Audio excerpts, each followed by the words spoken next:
অনেক নির্যাতিত নেতা আছেন যাদের সাথে আমার জেলখানায় দেখা হয়েছে, রাজপথে দেখা হয়েছে। বন্ধুরা, বনানী থানা বিএনপির পক্ষ থেকে আপনাদের সকলকে অভিনন্দন। আমি বক্তব্য দীর্ঘায়ী করবো না, আমি মাত্র 2-3টা বিষয় কথা বলবো। আপনারা জানেন এই দলের প্রতিষ্ঠাতা শহীদ এই কথা বলে কেন, এই দলের প্রতিষ্ঠাতা শহীদ রাষ্ট্রপতি জিয়াউর রহমান। শহীদ জিয়াউর রহমান, তার ইতিহাস আপনাদের অজানা নয়।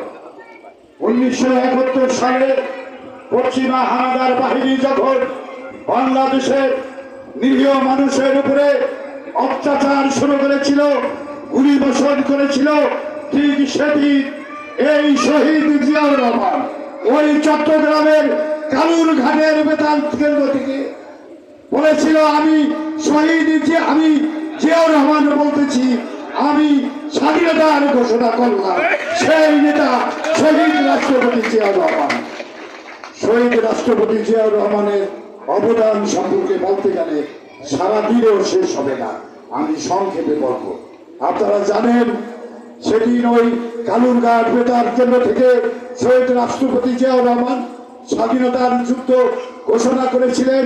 তিনি নিজেও রণাঙ্গনে যুদ্ধ করে এদেশের মানুষের স্বাধীনতা ছিনিয়ে এনেছিলেন ওই পাকিস্তানি হানাদার বাহিনীর কাছ থেকে।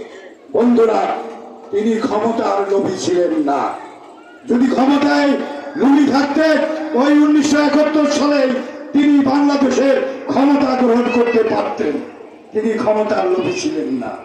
1977 সালে দেশের ক্রান্তি লগ্নে সিপাহী জনতার বিপ্লবের মধ্যে দিয়ে শহীদ রাষ্ট্রপতি জিয়াউর রহমান আবার ক্ষমতায় আসেন।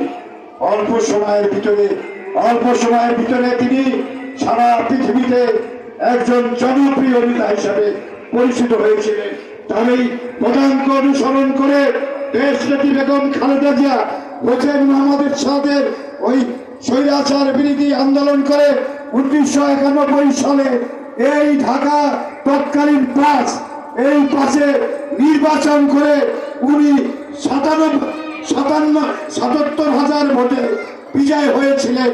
আজকে আমাদের লজ্জার বিষয়, আমাদের সেই তাদেরই পুত্র, আমাদের প্রিয় নেতা জনাব তারেক রহমান সামান্য ভোটের ব্যবধানে ভোটে বিজয় হয়েছে। এটা কি আমাদের লজ্জা না? আমরা কি এই লজ্জা নিয়ে আমাদের কি আরো দিন কাটাতে হবে?